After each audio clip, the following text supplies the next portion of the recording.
Hello, my dear students. Welcome to ICS Mahesh PU College, Dharwad. In this session, we are learning one more topic of electrochemistry, hydrogen oxygen fuel cells, and electrochemical theory of corrosion. Both can be asked for 2 marks.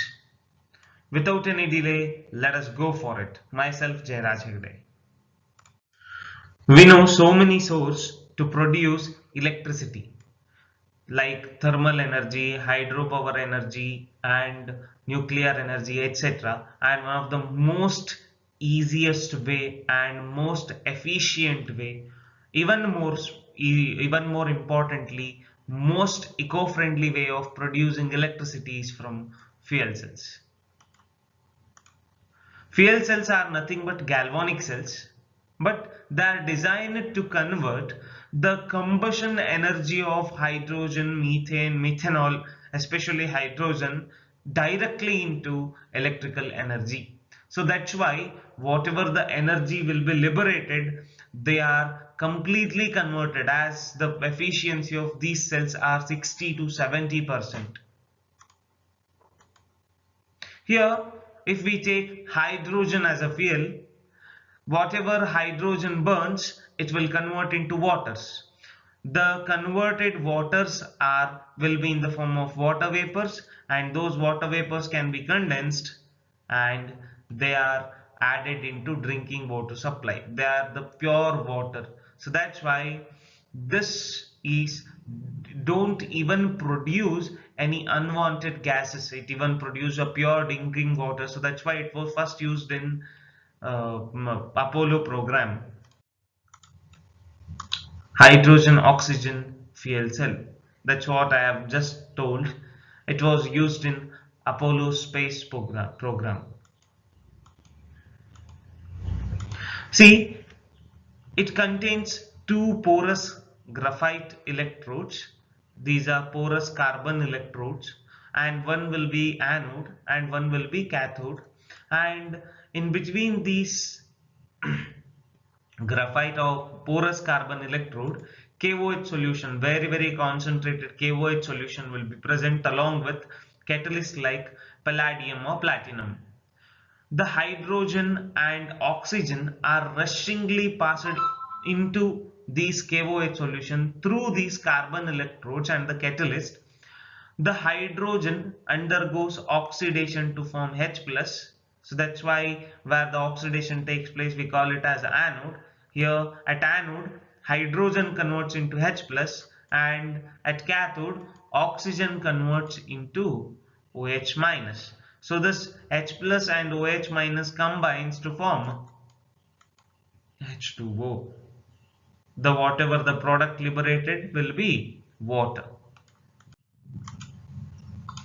Let us understand the working. At anode, hydrogen undergoes oxidation to form H plus, and this H plus reacts with OH minus to form H4H2O. To balance this, 2H2 plus 4H, 2H2 will give 4H plus, and this 4H plus will react with 4OH minus to form 4H2O.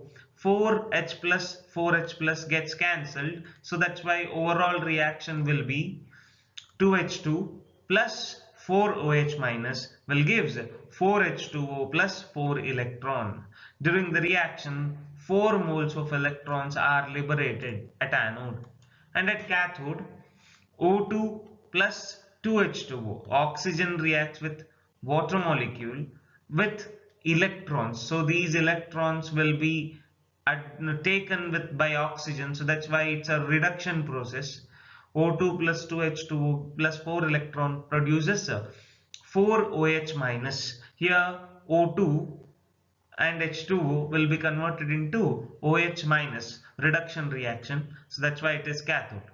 And the overall reaction will be this 4OH minus, 4OH minus cancels, 4 electrons, 4 electron cancels. So overall reaction is 2H2 plus O2 will gives 2H2O. Look at the product. It is a pure water which can be easily used for drinking.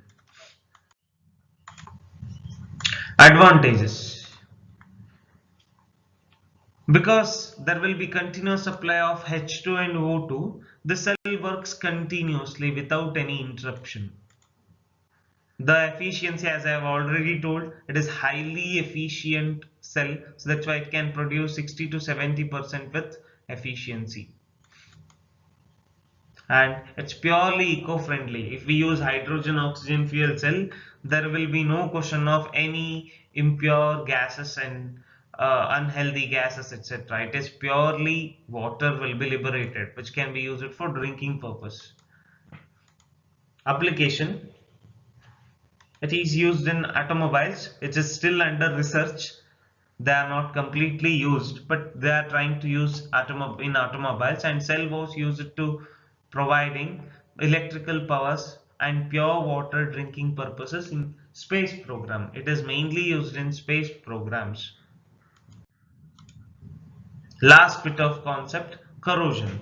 We know what is corrosion. Corrosion is nothing but eating of metal, and usually in the presence of moisture, and it can be defined as it's a process of deterioration of metals due to the attack of atmospheric gases on the surface of the metal, resulting in the formation of stable oxides, sulfides, carbonates and sulfates, etc. In a simple way, corrosion can be defined as eating of metal. Slowly metal is eaten due to the atmospheric oxygen. Usually the oxygen is responsible. Even sulfides, carbonates and sulfates are also possible. Atmospheric oxygen resulting in the formation of a corresponding salt of the metal or oxides and sulfides of the metal, and this entire process is called corrosion. Here the metal is slowly decreasing. The amount of metal is slowly decreasing. Metal undergoes oxidation. Rusting of iron. Here what happens, this is a metal surface, let us assume this is iron, and if it has dent or moisture can be present. The moisture is very important. Why? Because whatever the carbon dioxide present in the atmosphere, it is absorbed by this moisture, and it forms H2CO3, acid. Whenever an acid attacks over a metal surface, we expect oxidation reactions. What exactly happens? This H2CO3, which contains H plus ion, at anode, what exactly happens? This iron undergoes oxidation to form Fe2 plus 2 electrons. Here the oxidation of iron takes place because of the attack of acid, and whatever the H plus is there in the acidic system, it forms cathode. Here it undergoes reduction. H plus takes away this electron to form H2, and this H2 reacts with O2 to form H2O. Here hydrogen undergoes, H plus ion undergoes reduction to form O2. See here what is the exact reaction? 2H2 plus O2 gives 2H2O. This reaction occurs at cathode. Cathodic reaction is 2H2 plus O2 gives 2H2O, and the anodic reaction is Fe plus 2 Fe will gives Fe2 plus 2 electron. If we write the overall reaction, O2 plus 4H plus 4 electron will gives 2H2O. The net reaction is O2 plus 4H plus 2Fe will gives 2Fe2 plus 2H2O.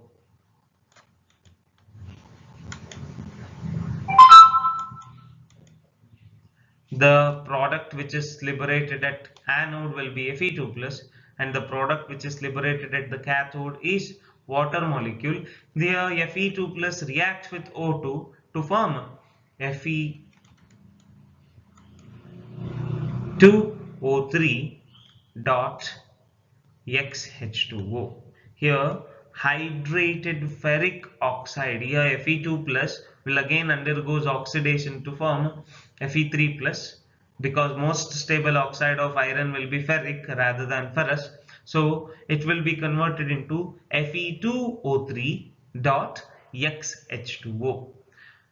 Usually it will be asked what is the product of corrosion, or electrolytic name of chemical name of corrosion is hydrated ferric oxide, or Fe2O3 dot XH2O. Rust is nothing but hydrated ferric oxide. It is very important to protect our metals, so that's why it is important to protect the metals from corrosion.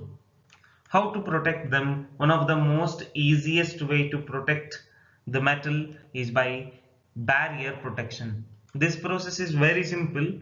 We apply a thin film of paint or grease or bisphenyl's on the metal.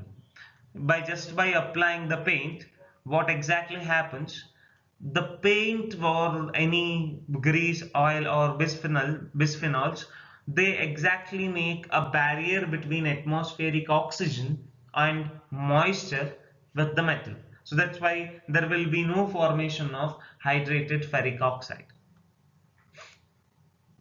Second method is sacrificial method. Sacrificial method is very simple.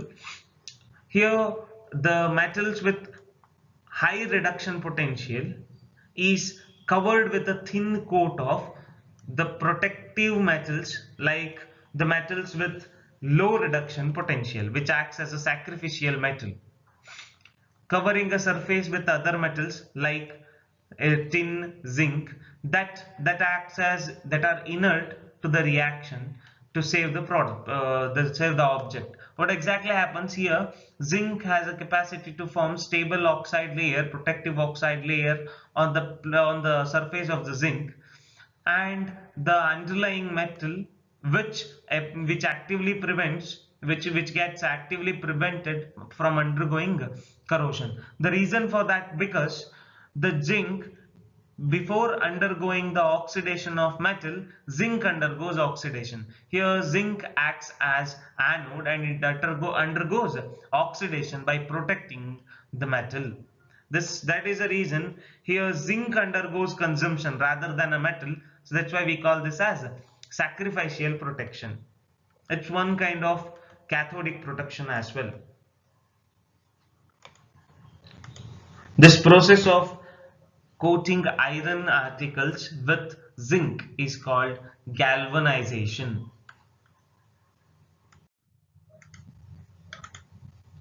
Cathodic protection. It is used for underground iron pipes where we can expect high amount of corrosion. Iron pipes are connected to more electropositive metals like magnesium and aluminium. It acts as anode and the iron acts as cathode. Here magnesium and aluminium, as it acts as anode, it undergoes continuous depletion, and whatever aluminium or magnesium, they convert it into aluminium 3 plus and magnesium 3 plus. They are continuously undergoes oxidation by making iron under reduced state. Here iron acts as cathode. As it is cathode, it only undergoes reduction rather than undergoing oxidation. So that's how it is being protected. However, here aluminium, as it is consumed or they undergo oxidation, here it is also a type of also type of sacrificial method or sacrificial protection.